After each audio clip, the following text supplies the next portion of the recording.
In diesem Leben müssen wir uns der Realität stellen, erfolgreich zu sein. In this life, we must face reality for us to be successful. But first, a word from our sponsors.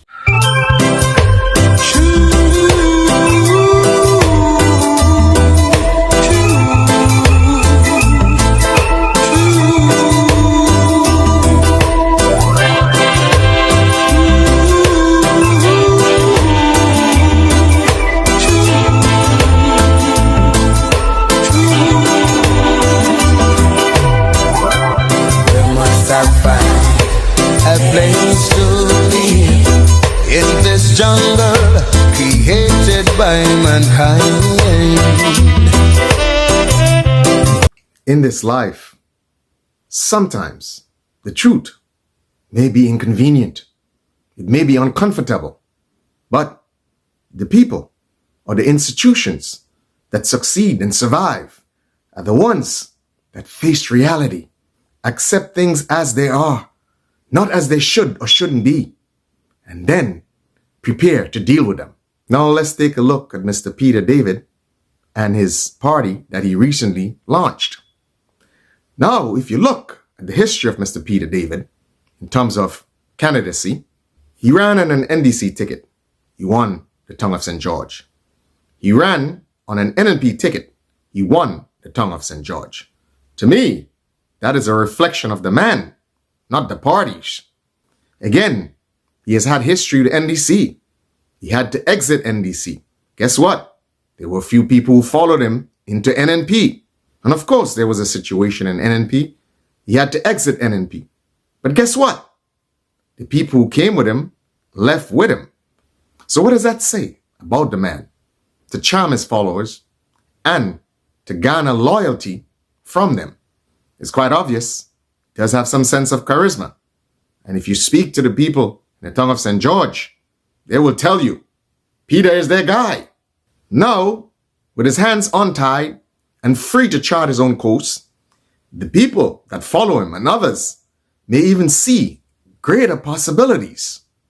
They may even be attracted to the freshness, the newness of the party, and for themselves may even see opportunity. That can be very alluring. Now we also have to understand, let's be realistic. Let's be honest with ourselves.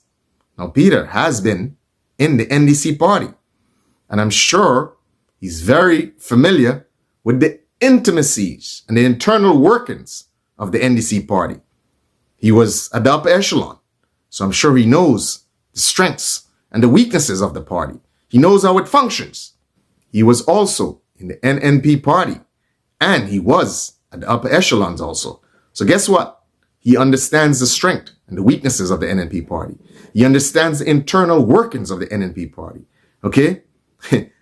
So, with such valuable information that he knows about the NDC party and the NNP party, tell me, why would you want to underestimate a man like that? He can use that valuable knowledge to create a stir. He can use that valuable knowledge to create a very politically strategic and effective plan against those two parties. Now, that is a man I don't think anyone should take for granted. At least, I would not take him for granted. So, as I've always said, the NDC and the NNP should be on notice. And understanding the history he has had with those two parties, maybe he's not a guy like me. But if I was him, I would have an axe to grind. And guess what? I will put my all into it. I will come at those two parties ferociously. I don't think he's coming just to deal with one party or the other. What's the sense in that? After sacrificing so much, being in politics for so long, why would he just settle for a slice of cake? They always say aim for the heavens. If you don't reach the heavens, guess what? You might hang on to the clouds.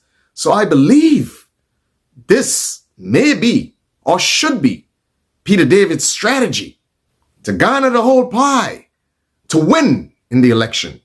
And of course, to win all constituencies, that should be the aim. And of course, he needs viable people in every one of those constituencies. So, again, his motivation should be to go for everything and to go at everyone.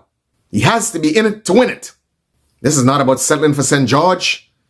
This is about creating a storm, a wave across the country, a three-prong approach from St. George up the eastern side, along the western side, through the middle of the country, and tie up at the north. That should be his strategy. And I'm sure he's working on that. But again, let's look at the man.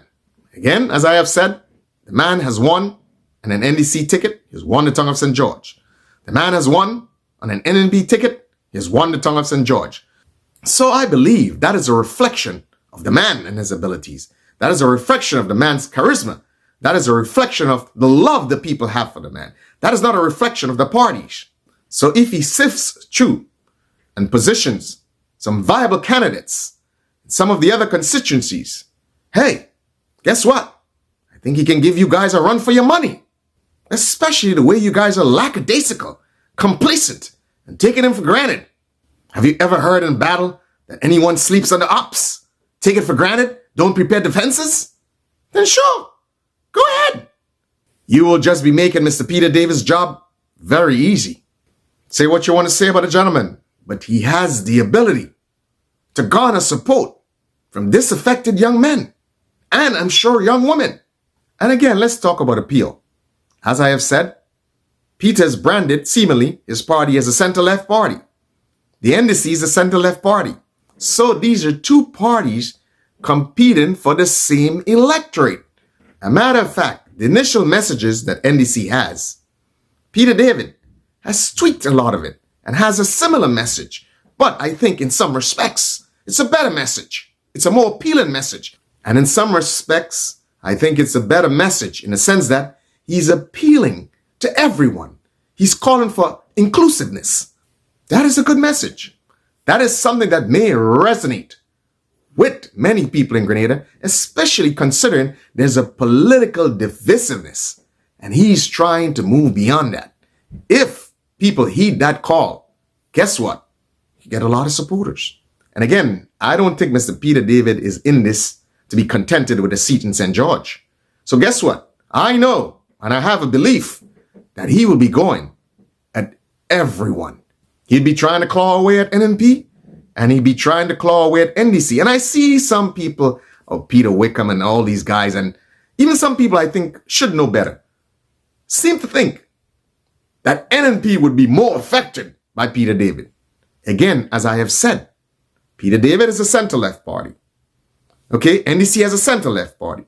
They would be competing for the same electorate, even more so. While at the same time, NNP should not take it for granted. Because guess what? He's not just going to go after NDC. Okay? He's coming for NNP's food too. And if I was him, I would be a man who has an axe to grind. Maybe he's not that type of guy. But I definitely would have had an axe to grind with the NNP. And that in itself would be a great motivator. Either way, even if he doesn't make such an extraordinary mark, which I believe that he will, but guess what? He can still be a kingmaker. And my friends, that is a very powerful position to be in. NDC and NNP may come crawling and begging Peter David. NDC and NNP may come running to Peter David if situations gets caconious.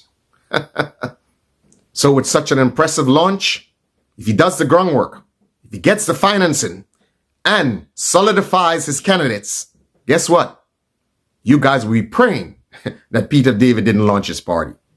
On that note, guten Tag.